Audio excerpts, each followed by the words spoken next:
சென்னை மட்டுமே அப்படின்னு கிடையாது. தமிழ்நாடு முழுக்கவே ரவுடிசம் இருக்கிறது. ஆம்ஸ்ட்ராங் படுகொலைகளோட தென் மாவட்டங்களில் தான் கொலையாளிகள் இறக்குமதி செய்யப்பட்டார்கள் என்ற குற்றச்சாட்டும் இருக்கிறது.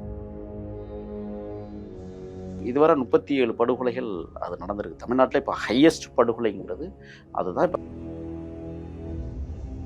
இந்த 2 ஆட்சியாளர்களும் தமிழ்நாட்டை எவ்வாறெல்லாம் ரவுடிகளை பயன்படுத்தியிருக்கிறார்கள், ரவுடிசங்களை எப்படி வளர்த்திருக்கிறார்கள் அப்படிங்கிறது அதிமுகவுக்கும் பொருந்தும், திமுகவிற்கும் பொருந்தும்.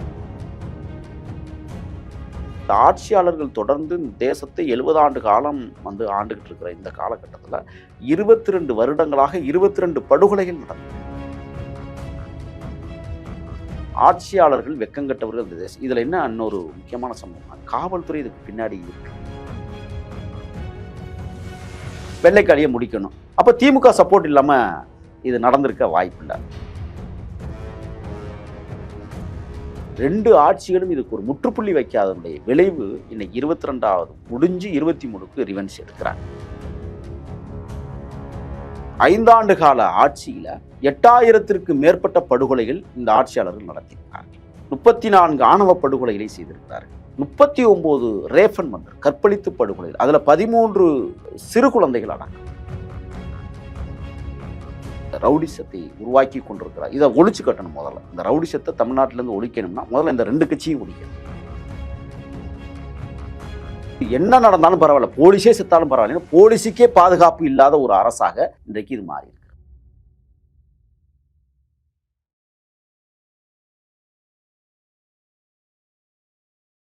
இப்போது புதிய அறிமுகம் ஆச்சி ஹோட்டல் சாம்பார் 50 கிராம் ரூபாய் 20 மட்டுமே. கிங் டிவி நேயர்களுக்கு வணக்கம். இன்றைய சிறப்பு நிகழ்ச்சியில் நம்முடன் இணைந்திருக்கிறார் அரசியல் விமர்சகர் முகில் அவர்கள். வணக்கம் சார். வணக்கம்.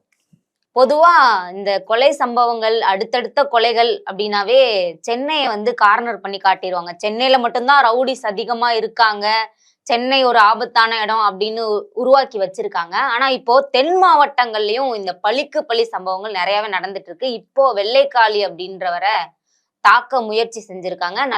நல்வாய்ப்பா அவர் தப்பிச்சிட்டாரு. வெள்ளைக்காளி யாரு சார்?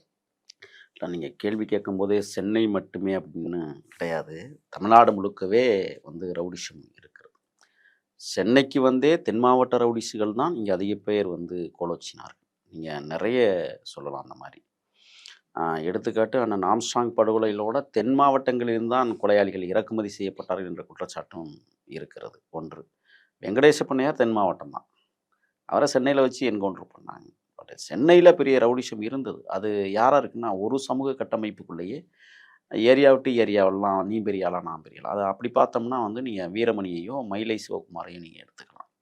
ஆனால் நீங்கள் வியாசர்பாடி பக்கம் பார்த்தீங்கன்னா 2 சமூகத்திற்கு இடையே நடைபெற்ற ஒரு ரவுடிசம் பெருசு இங்கே. அது அது ஒரு விதமான தனிப்பாங்கு. உன் சாதி பெருசா என் ஜாதி பெருசா அப்படின்னு. இந்த பக்கம் பார்த்தீங்கன்னா, நம்ம தென் சென்னை பக்கம் பார்த்தீங்கன்னா, நீ பெரியவனா நான் பெரியவனா அப்படின்னு. இப்போ நீங்கள் தென் மாவட்டங்களில் பார்த்தீங்கன்னா தொடர்ந்து இரத்த சரித்திரங்கள் திருநெல்வேலியை மையமாக கொண்டு நடைபெற்றிருக்கும். அது வெங்கடேச பண்ணையாருடைய சமூகத்திற்கும். இந்த பக்கம் பார்த்தீங்கன்னா மற்ற இதர பசுபதி பாண்டியன் போன்ற கிட்டத்தட்ட இதுவரை 37 படுகொலைகள் அது நடந்திருக்கு. தமிழ்நாட்டில் இப்போ ஹையஸ்ட் படுகொலைங்கிறது அதுதான். இப்போ கடைசியாக நம்ம பார்த்தோம், நம்மளுடைய தம்பி ஒரு தமிழ் தேசிய போராளியாக இருந்த தீபக் பாண்டியன் படுகொலை எப்படி நடந்துச்சுன்னு உங்களுக்கும் தெரியும், எல்லாருக்கும் தெரியும். ஆனால் இன்னொரு இரத்த சரித்திரமும் உள்ள ஓடிக்கிட்டே இருக்கு அப்படின்னா, நான் என்ன சொல்றேன்னா, இந்த 2 ஆட்சியாளர்களும் தமிழ்நாட்டை எவ்வாறெல்லாம் ரவுடிசங்களை பயன்படுத்தியிருக்கிறார்கள், ரவுடிகளை பயன்படுத்தியிருக்கிறார்கள், ரவுடிசங்களை எப்படி வளர்த்திருக்கிறார்கள் அப்படிங்கிறது அதிமுகவுக்கும் பொருந்தும், திமுகவிற்கும் பொருந்தும். அந்த வகையில் தான் இப்போ நம்ம வெள்ளைக்காளியை பார்க்க போகிறோம். வெள்ளைக்காளிங்கிறவர் வேற யாரும் இல்லை, மதுரை மாவட்டத்துக்குள்ளே இருந்தவர். அவங்களும் இடம்பெயர்ந்து தான் பிழைக்க வந்த குடும்பம்னு சொல்கிறாங்க. இந்த விஷயத்தில் இன்னொன்று என்னன்னா, இது அதிமுகவிற்கும் திமுகவிற்கும் இடையே நடக்கிற ஒரு உக்கிர போர் அப்படின்னு தான் இதை நம்ம எடுத்துக்கணும். நம்ம மெட்ராஸ் படத்தில் எப்படி சுவரில் விளம்பரம் செய்கிற பிரச்சனை உருவாகி ஒரு பெரிய கலவரத்தை கொண்டு போய் முடிச்சு அந்த படம் மாபெரும் வெற்றி அடைந்தது. அதே போல தான் இன்னைக்கு இந்த சம்பவங்களும் நம்மளுக்கு காட்டுது. இதில் 2 பிரிவு. ஒன்று, அதிமுகவில் நீங்கள் பார்த்தீங்கன்னா ராஜபாண்டிங்கிறவர். அந்த ராஜபாண்டிங்கிறவர் வெள்ளைக்காளிக்கு சொந்த சித்தப்பா. இவர் அதிமுக. அதே மாதிரி நீங்கள் குருசாமிங்கிறவர் திமுக. இவர் யாருன்னு சொன்னால், ராமநாதபுரம் மாவட்டம் கமுதி வட்டாரத்திலேருந்து பிழைக்க இடம்பெயர்ந்து இருந்து இன்னைக்கு மாநகராட்சியில் வந்து ஒரு பதவியை வாங்கி கொண்டிருக்கிற வி.கே. குருசாமிக்கும் இடையே நடைபெற்ற ஒரு யுத்தம். இதில் என்னன்னா எதற்காக நடந்தது? அது அது அது அது வந்து அதான் பார்த்தேன். அந்த சுவரொட்டி ஓட்டுறதுல கிளம்புனது. இங்கே விடுதலை நம்ம மெட்ராஸ் படத்தில் நீங்கள் பார்த்தீங்கன்னா வரைகிறதுல பிரச்சனை தொடங்குச்சு. நீ பெரியவனா நான் பெரியவனா. இங்கே வந்து சுவரொட்டி ஓட்டுறதுல பிரச்சனை. அப்படின்னா என்ன, அதிமுக சுவரொட்டி ஒருத்தர் ஓட்டுறாரு, திமுக ஒரு சுவரொட்டி. இந்த 2 பேரும் மாறி மாறி அடிச்சு இன்னைக்கு 22 படுகொலைகளில் வந்து நின்னது மட்டுமல்ல, நிக்கல. அது மீண்டும் தொடர்கிறது அப்படிங்கிறதுக்கு சான்று தான் இன்னைக்கு வெள்ளைக்காளி மீது நாட்டு வெடிகுண்டுகளையும் பெட்ரோல் குண்டுகளையும் வீசுகிற அது எங்கே வந்துட்டு போகும்போது தான் ரொம்ப முக்கியம். கிட்டத்தட்ட புழல் சிறையில் ஒரு 6 ஆண்டுகளுக்கு மேலாக விசாரணை கைதியாக இருக்கிற வெள்ளைக்காளி. வெள்ளைக்காளி என்னன்னா வெள்ளையா இருக்கிறான், சிவப்பா இருக்கிறான், அதனால அந்த பேர். ஏன்னா ஏற்கனவே நிறைய காலிஸ்கள் அங்கே இருக்கிறான். குற்றவாளிகள் இருக்கனால அடையாளப்படுத்தப்படுகிறார். ஆமா, அடையாளப்படுதா. இதுல வந்து வெள்ளைக்காளி என்பவனுடைய உண்மையான பேர் காளீஸ்வரன். அவனுடைய சகோதரன் தான் சின்ன முனுசு. இந்த சின்ன முனுசு படுகொலையில தொடங்கியது இன்னைக்கு எங்க வந்து நிக்குது 2003ல ராஜபாண்டி தரப்பு வந்து சின்ன முனுசு வந்து படுகொலை பண்றாங்க. அவருடைய தம்பி தான் இந்த வெள்ளைக்காளி என்கிற காளீஸ்வரன். இப்போ அவரு வந்து ரிவென்ஸ் எடுக்கிறார். எப்படின்னா இது விடவே கூடாதுங்கிறதுல அவர் சிறையில் உட்காந்தே பல சதித்திட்டங்களை சில முக்கியமான ரவுடிகளை வைத்தே தீட்டுகிறார்கள் அப்படிங்கிறதையும் நம்ம பார்க்க முடியுது. அந்த வகையில் தான் நீங்கள் வந்து பார்த்தீங்கன்னா அதாவது வி.கே. குருசாமியே இப்போ வந்து என்ன தனி விமானத்தில் போய் தனி விமானத்தில் செல்லுகிற அளவிற்கு செல்வாக்கு. யோசிச்சு பாருங்க, நீங்கள் தனி விமானத்தில் 10 லட்ச ரூபா செலவாகும் ஒரு முறை போகிறது. அது போகிறது பிரச்சனை இல்லை. இவன் தனி விமானத்தில் ஏறும்போதும் பார்த்துருக்கு கொலை கும்பல், இறங்கும் போதும் பார்த்துருக்கு கொலை கும்பல். ஒரு உணவகத்துக்குள்ள போய் சாப்பிட போகும்போது இந்த விஷயங்கள்லாம் அங்கேயே பிரச்சனை நடந்து அவரை வெட்டியிருக்காங்க, பண்ணியிருக்காங்க. அவர் தப்பிச்சிட்டார் எப்படியோ. இப்போ அவர் என்ன செய்கிறாருன்னா அவர் ஒரு ரிவென்ஸ் எடுக்கிறார். என்ன ரிவென்ஸு, நம்ம இவனை விட்டோம்னா நம்மளை பழி தீர்த்துறோம். இது கிட்டத்தட்ட எப்படி தோணுதுன்னு சொன்னால் தென் மாவட்டத்தில் திருநெல்வேலி மாவட்டத்தில் நடைபெற்ற ரிவென்ஸ் படுகொலைகளை பற்றி தான் இது நினைவுக்கு வருது. அப்போ நான் என்ன கேட்குறேன்னா, இந்த ஆட்சியாளர்கள் தொடர்ந்து இந்த தேசத்தை 70 ஆண்டு காலம் வந்து ஆண்டுகிட்டு இருக்கிற இந்த காலகட்டத்தில் 22 வருடங்களாக 22 படுகொலைகள் நடந்திருக்கு. அப்போ ஆண்டுக்கு 1 என்ற ஆண்டுக்கு 2ன்ற மாதிரி ஒவ்வொரு தரப்புகளையும். ஆமாம், நீங்கள் அப்போ 22 படுகொலைகள் மாறி மாறி இது நடந்திருக்குன்னு சொன்னால் இதற்கு முற்றுப்புள்ளி வைப்பதற்கு இந்த ஆட்சியாளர்களுக்கு தெம்பு இல்லையா, தகுதி இல்லையா, கண்டுக்காமல் வளர்த்து விடுறாங்களா அப்படிங்கிற நம்ம பார்க்கணும். இது 2 கட்சிகளுமே இதில் குற்றவாளி கூண்டில் நிறுத்துகிறார்கள். அப்ப நம்ம இந்த 2 கட்சியுமே குற்றவாளி தான். ஏன்னா ஒரு பக்கம் இப்ப நான் என்ன யோசிக்கிறேன்னு சொன்னா, இப்ப அதிமுக ஆட்சி வந்தா திமுகவில் இருக்கிற அந்த வி.கே. ராஜபாண்டி அந்த கோஷ்டியை வந்து குருசாமியை கொண்டுடலாம். அதிமுக ஆட்சி வந்து அந்த திமுக ஆட்சி வந்தா வந்து இவரை கொண்டுடலாம். யாரா, ராஜபாண்டிய. அதிமுக ஆட்சி வந்தா அங்கே வி.கே. குருசாமியை கொண்டுலாம். இப்படி மாறி மாறி இப்போ நடந்துகிட்டு இருக்கிறது ஒரு அரசியல் யுத்தம் வந்து கொலைகளில் நடக்கிறது என்றால் ஆட்சியாளர்கள் வெக்கங்கட்டவர்கள் இந்த தேசம். இதுல என்ன இன்னொரு முக்கியமான சம்பவம்னா காவல்துறை இதுக்கு பின்னாடி இருக்கு. நான் அந்த குற்றச்சாட்டை வைக்கிறேன். காவல்துறை இல்லாமல் இந்த சம்பவம் நடக்கவே வாய்ப்பில்லை. ஏன்னா இப்போ இங்க ஒரு சந்தேகம் வருது சார். இவர் வந்து ராஜபாண்டி தரப்பு தான் அதிமுக சைடுன்னு சொல்லிடுறோம். கொலை அவர் மேலதான் நடந்திருக்கு. ஆட்சியாளர்கள் திமுகல தான் இருக்காங்க. அப்போ கொலையாளியை வந்து ஏன் தப்பிக்க வைக்கணும்? அதுதான் இப்ப நீ என்னன்னா, கொலையாளிகள் வந்து நீங்க மாறி மாறி சண்டை போட்டுக்கணும். காவல்துறைக்கு இன்னொரு பிரச்சனை இருக்கு. என்ன தெரியுமா, நான் கொல்றதை விட நீயே கொன்னுட்டீங்கன்னா நாங்க வழக்க முடிச்சுக்குவோம். ஆனா அப்படி பண்ணலையே அன்னைக்கு அந்த சம்பவம் நடந்தது. இப்ப அந்த நடந்தது வந்து இப்ப இவங்க வந்து என்னன்னா பெட்ரோல் குண்டு வீசி கொன்றலான்னு முயற்சி பண்ண. அதுக்கு காரணம் என்னன்னா காவல்துறை கூடவே இருக்கு. அதாவது 6 காவலர்கள் பாதுகாப்புக்காக போயிருக்கிறாங்க. அதில் காவலர்கள் ஒரு 3 பேர் வந்து இதில் பயங்கரமாக காயம் அடைஞ்சிருக்கிறாங்க. அவங்களுக்கு வந்து நம்ம வந்து எப்படி சொல்லணும்னா, முதல்ல வெள்ளைக்காளி எங்க இருந்து எங்க போறாரு, எப்போ இந்த அட்டெம்ப்ட் நடந்துச்சு? இல்லை, நீங்கள் இவர் வந்து புதுக்கோட்டையில் ஒரு வழக்குக்காக போகிறாரு. அங்கேருந்து மாற்றி திண்டுக்கலுக்கு போகிறாரு. திண்டுக்கல்லில் சிறை இருக்குது. திண்டுக்கல் இப்போ புதுக்கோட்டையிலையும் சிறை இருக்குது. புதுக்கோட்டையில் பாஸ்டல் சிறை இருக்குது. திண்டுக்கல்ல கிளைச்சிறை இருக்குது. இப்போ அங்கே கிளைச்சிறையில் வச்சு தான் எடுத்திருப்பாங்க. எப்போதுமே இதுக்கு என்ன சொல்லுவாங்கன்னா டெப்டேஷன் சொல்லுவாங்க. முதல்ல இதை வந்து மாற்றுவாங்க. இன்னொரு சிறையிலேருந்து இன்னொரு சிறைக்கு போகிற போது வழிகாவலர்கள் வந்து ரொம்ப கவனத்தோட ஆயுதம் தெரித்த காவலர்களோட தான் அனுப்புவாங்க. இப்போ ஏன்னா நான் அதெல்லாம் போயிருக்கிறேங்கிறதுனால நான் சொல்ல வரேன். இப்போ எனக்கெல்லாம் வந்து கோவை சிறையிலிருந்து என்னை புதுக்கோட்டை வழக்குக்கு எடுப்பாங்க. மணமேல்குடி வழக்குக்காக எடுப்பாங்க. அல்ல இதர வழக்குகளும் அங்கே இருந்தது. அந்த வழக்குகளுக்காக நம்மளை எடுக்கிற போது என்ன செய்வாங்கன்னா, மாவட்டம் எல்லை தாண்டி போகிற போது அந்தந்த மாவட்டத்தினுடைய காவலர்களும் கூடவே வருவாங்க. அந்த வாகனத்தில் வந்து ஏறிக்குவாங்க. அல்லது கூடவே இன்னொரு வாகனம் வரும் பாதுகாப்புக்காக. எதுவும் நடந்துடக்கூடாது. நீங்கள் மணல்மேடு சங்கர் விஷயத்தில் நீங்கள் பார்த்தீங்கன்னு சொன்னால், அதே மதுரை சிறையில் அவர் இருந்தார். மதுரை சிறையில் இருந்து இன்னைக்கு நீதிமன்றத்தில் ஆசர்படுத்தப்பட வேண்டியவரை மறுநாள் எடுக்கிறாங்க காவல்துறையை. அப்போவே நம்ம புரிஞ்சுக்கலாம் இது வந்து நிச்சயமாக இது வந்து கொலையில் தான் முடியும் அப்படின்னு நினைக்கலாம். அதுக்கு எடுத்துக்காட்டு இன்னொன்று சொல்லலாம். இமாம் அலி வந்து என்ன செய்கிறாங்கன்னா, கோவை மத்திய சிறையில் இருக்கிறார். நான் அப்போ அந்த காலகட்டத்தில் அங்கே சிறையில் இருந்தேன். அவர் வந்து என்ன செய்கிறாருன்னா, இன்னைக்கே வந்து ஆசர்படுத்தணும் நீதிமன்றத்தில். அன்னைக்கெல்லாம் அந்த கான்ஃபரன்சிங் கிடையாது, நேரடியாக கொண்டே ஆசர்படுத்துகிற முறை தான் இருந்துச்சு. அப்போ அவங்க என்ன செய்கிறாங்கன்னா, இன்னைக்கு எடுக்க வேண்டியது நாளைக்கு எடுக்கிறாங்க. நாளைக்கு எடுத்து கொண்டே நீதிமன்றத்தில் ஆசர்படுத்த போகிற மாதிரி போகும்பொழுது தான் இவங்க என்ன செய்கிறாங்கன்னா, அந்த என்கவுண்டர்களை முடிக்கிறாங்க. காவல்துறை திட்டம் தீட்டி தான் அதை முடிக்கிறாங்க. இப்போ இந்த விஷயத்தில் பார்த்தீங்கன்னா காவல்துறை என்கவுண்டர்களும் இந்த கொலை முயற்சியும் அந்த இப்படித்தான் ஆஜர்படுத்த போகும்போது நடக்குது. இப்ப இந்த கொலை அப்படி இல்லை. இந்த கொலை முயற்சிங்கிறது அப்படி இல்லை.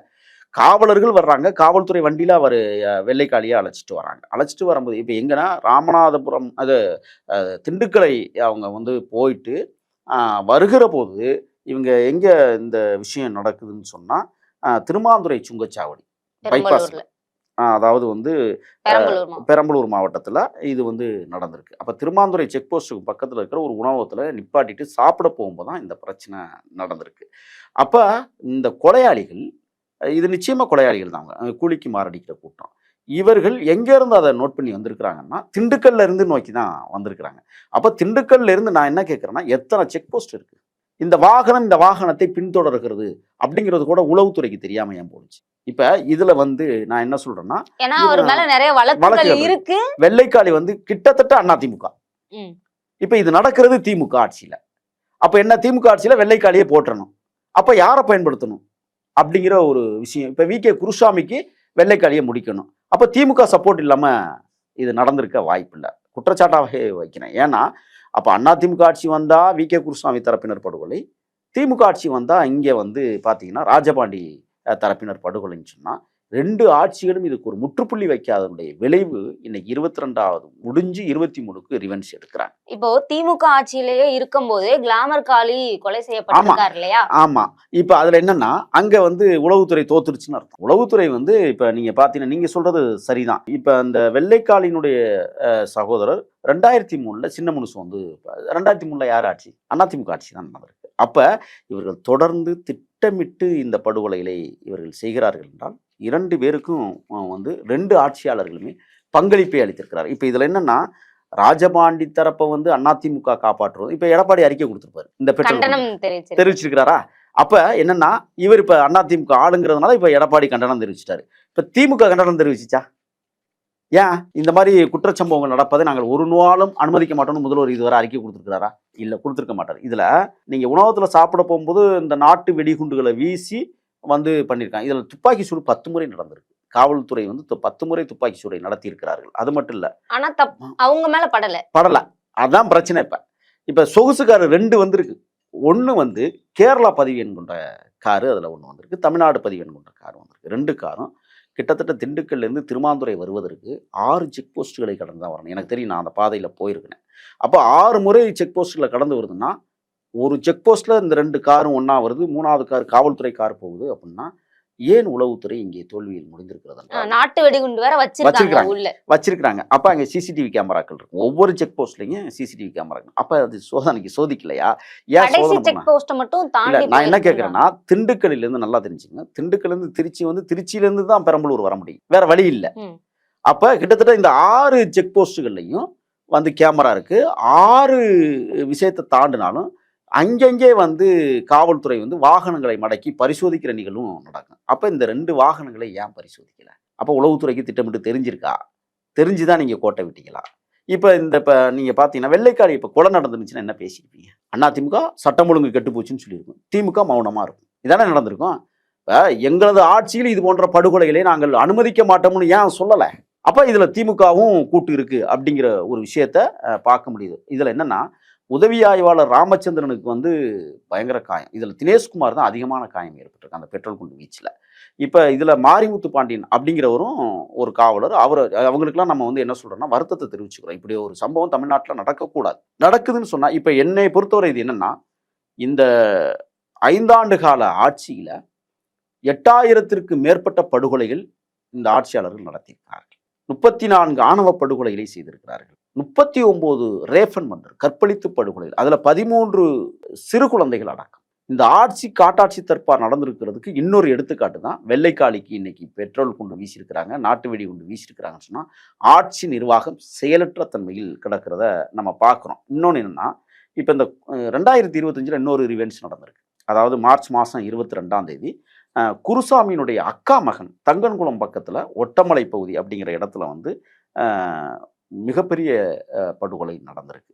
இப்போ தொடர்ச்சியாக இது போன்ற படுகொலைகள் திருநெல்வேலியை போல சான்றாக அமைந்து கொண்டிருக்கிறது அப்படின்னு சொன்னால், அப்போ மைய மாவட்டங்கள்லையும் வந்து இத்தனைக்கும் 2 பேருமே ஒரே சமூகத்தை சார்ந்தவர்கள்.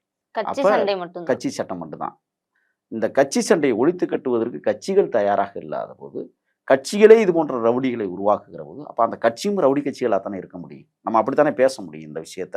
ஒன்று பார்த்தீங்கன்னா, இந்த 2 ரிவென்ஸ்லையும் அதிமுக பக்கம் அதிமுக முன்னாள் அமைச்சர்கள் இருப்பாங்க, அதிமுக முன்னாள் எம்எல்ஏக்களும், ஆனால் இந்நாள் எம்எல்ஏக்கள் கூட இருப்பாங்க. திமுக பக்கம் அமைச்சர்களும் இருப்பாங்க, எம்எல்ஏக்களும் இருப்பாங்க. ரெண்டும் ஒன்று தான். ஆக மாறி மாறி ஒரு சாதாரண போஸ்டர் ஒட்டுகிற சண்டையில் தொடங்கி 22 படுகொலைகள் இந்த தேசத்தில் நடந்திருக்கிறது என்றால், இந்த ஆட்சியாளர்கள் 2 பேருமே தகுதியற்றவர்கள் என்கிற எண்ணம் வருகிறதா இல்லையா? அது மட்டும் இல்லை, இப்போ 2023 வி.கே. குருசாமி வந்து பெங்களூரில் படுகொலை செய்யப்படுகிற அந்த ஒரு முயற்சி நடந்ததில் 5 பேர் கைதாயிருக்கிறாங்க. எப்படி நடந்துச்சு, எதுக்காக இதை பண்ண வந்தீங்க, காவல்துறை விசாரிச்சிருக்குங்களா? இதுல அவங்க அம்மாவும் வெள்ளைக்காளியோட அம்மாவும் கைது செய்யப்பட்டிருக்காங்க. அப்ப இந்த விஷயத்துல நிச்சயமாக நான் சொல்றேன், இந்த அரசுகள் மாறி மாறி வந்து இந்த ரவுடிசத்தை உருவாக்கி கொண்டிருக்கிறார். இதை ஒழிச்சு கட்டணும். முதல்ல இந்த ரவுடிசத்தை தமிழ்நாட்டிலேருந்து ஒழிக்கணும்னா முதல்ல இந்த 2 கட்சியும் ஒழிக்கணும். இந்த 2 கட்சியும் ஒழிச்சா தான் இந்த ரவுடிசங்களே உருவாகாதுன்னு நான் சொல்ல வரேன். அப்போ இதில் வந்து பார்த்தீங்கன்னா, இப்போ இந்த யார் அந்த 2 காரில் வந்தவங்க, 2 காரில் குறைந்தது ஒரு 10 பேராவது வந்திருக்கும். காவலர்கள் 5 பேர் தான். காவலர்கள் 5 பேர் தான். ஏன்னா அவனுக்கு தெரியும் காவலர்கள் போகிறான், அதெல்லாம். இப்போ இதில் வந்து என்னன்னா, இப்போ எனக்கு என்ன சந்தேகம் வருது, வெள்ளைக்காளியை மட்டும் கொல்லுவதற்கான சதி திட்டம் இல்லை, வெள்ளைக்காளியோடு சென்ற காவலர்களையும் கொலை செய்கிற திட்டம் தான் இது. நல்லா யோசிச்சு பாருங்க. நீங்க ஒரு கார் போகுது, அந்த கார் மீது பெட்ரோல் குண்டு நாட்டு வெடி குண்டு வீசுறான்னா வெள்ளைக்காளி மட்டும் சாவானா? இருக்கிற போலீஸ்காரர்களும் செத்துருப்பாங்கல்ல. அப்ப இந்த திமுக ஆட்சியில வந்து என்ன நடந்தாலும் பரவாயில்ல, போலீஸே செத்தாலும் பரவாயில்ல, போலீஸுக்கே பாதுகாப்பு இல்லாத ஒரு அரசாக இன்றைக்கு இது மாறி இருக்கு. இப்போ ஒருவர் வந்து 9 கொலை வழக்குகள் கிட்ட இருக்கு, அவர் பெரிய ரவுடியா இருக்காரு, அவரை பாதுகாக்கிறதுக்கு 5 போலீஸ்கள் மட்டும்தான் போகணுமா? இல்ல, நீங்க கேட்கறது சரியான கேள்வி. என்னன்னா, இவர் மேல ஒரு 9 கொலை வழக்கு, 8 கொலை முயற்சி வழக்கு இருக்கு, 30க்கும் மேற்பட்ட குற்றங்கள் இருக்கு. அப்ப ஒரு மோசமான ரவுடின்னு தான் நம்ம பார்வையில பார்க்க முடிகிறது. எடுத்துக்காட்டு நான் உங்களுக்கு ஒன்று சொல்றேனே, மணல் மீட்கக்கூடிய ஆயுத கடத்தல் வழக்குல நான் திருச்சிக்கு கொண்டு வரப்போகிறேன். திருச்சி சிறைக்கு நான், முத்துக்குமார், மணிகண்டன் போன்றவர்கள்லாம் கொண்டு வரப்போகிறோம். நல்லா தெரிஞ்சுக்கணும். நீங்கள், எங்களுக்கு காவல்துறை பாதுகாப்பு 6 வாகனங்கள். எங்கள் வாகனம் முன்னாடி போகிறதுக்கு முன்னாடி 4 வாகனங்கள் எங்கள் காரை மறைச்சிக்கிட்டே போகுது. அவங்க வழிகாட்டிக்கிட்டே போகிறாங்க, விசில் ஊதிக்கிட்டே வந்துட்டுருக்காங்க. எங்கள் காரு பின்னாடி போகுது, எங்களுக்கு பின்னாடி 4-5 கார் வந்துட்டுருக்கு, எல்லாம் போலீஸ். எங்களை எவ்வளோ உச்சக்கட்ட பாதுகாப்பில் கொண்டு போக முடியுமோ அவ்வளோ உச்சக்கட்ட. ஆனால் நாங்கள் இந்த தேசத்திற்காக போராடக்கூடியவர்கள், இந்த தேசத்தின் நலனில் அக்கறை கொண்டவர்கள். எங்களை பாதுகாப்பதற்கு பாதுகாப்பு இல்லை, நாங்கள் தப்பிச்சிருவோங்கிற விஷயத்தில் இவ்வளவு பாதுகாப்பு போடுறீங்க. இந்த மக்களுக்காக போராடிய எங்களுக்கு இவ்வளவு பெரிய பாதுகாப்பு போடுறீங்க. இந்த மக்களை வெட்டி வீழ்த்துகிற ரவுடிகளுக்கு பாதுகாப்பு இல்லைன்னு சொன்னால் இங்கே தான் நீங்கள் சரியான முறையில் அந்த கேள்வியை வச்சிங்க. அப்போ இது ரவுடிசத்தை காவல்துறையை வளர்த்து விடுகிறது.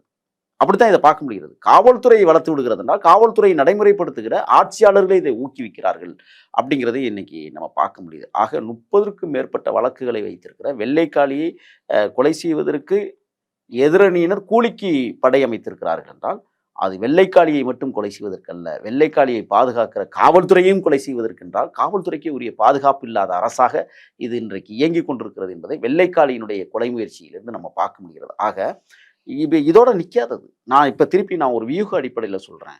வெள்ளைக்காளியையும் போடுவாங்க, வி.கே. குருசாமியையும் போடுவாங்க. இது நடக்கும், இது தொடர்கதையாகும். எப்போ இது முடியும்னு சொன்னால் 2 பேருமே குற்றவாளிகள் அப்படின்னு சொல்லி நீதிமன்றத்தின் மூலமாக உரிய தண்டனையை பெற்று 2 பேரையும் தனித்தனி சிறைக்குள்ளேயே சிறை வச்சு இவர்களுக்கு ஆயுள் முழுக்க சிறை தண்டனை கொடுத்தால் ஒழிய அதுவும் இன்னொன்று நடக்கும். இப்போ பார்த்துங்க, நீங்கள் இந்த வெள்ளைக்காளி சிறைக்குள்ளே இருந்தே திட்டம் தீட்டுறான், அப்போ அதுக்கு என்ன முடிவு அப்படிங்கிற ஒரு கேள்வி இருக்குது. நீங்கள் எல்லா காவல் நிலையத்திலையும் கக்கூஸ் வலிக்கிட்டு தான் விழுகுது. ஆனால் காவலர்கள் யாரும் விழுந்ததாக சரித்திரம் இல்லை. அதானே உண்மை. அப்போ இவர்கள் முடங்க வேண்டும். இவர்கள் எண்ணத்தை முடக்க வேண்டும் என்றால் அது என்ன தேவையோ அதை செய்யணும்னு நான் நினைக்கிறேன். உங்களுக்கு புரியுதுன்னு நினைக்கிறேன். புரியுது. ஆக இந்த மாதிரி ரவுடிஸ்களை வளர விடுவது காவல்துறை, அரசுகள் தான் வளர விட்டு கொண்டிருக்கிறது. ஆக அரசுகள் சரியாக இயங்காத காரணத்தால் இன்றைக்கு நம்ம வந்து பெருமாந்துறையில் வந்து இவ்வளோ பெரிய பிரச்சனை நடந்திருக்கு அப்படின்னு சொன்னால், இந்த ஆட்சியாளர் தொடர்ந்து வன்முறையை விரும்புகிறார்கள். இந்த கட்சிகள் தொடர்ந்து வன்முறையை ஊக்குவிக்கிறது. இந்த 2 கட்சிகளையும் ஒழிக்காமல் வன்முறை நிற்காது. ஆக தொடர்ந்து இதை ஒழித்து தான் ஆக வேண்டும். தொடர்ந்து பேசுவோம் சார். இதுவரை எங்களுடன் பல்வேறு கருத்துக்களை பகிர்ந்தமைக்கு நன்றி சார். நன்றி. இப்போது புதிய அறிமுகம் ஆச்சி ஹோட்டல் சாம்பார் 50 கிராம் ரூபாய் 20 மட்டுமே.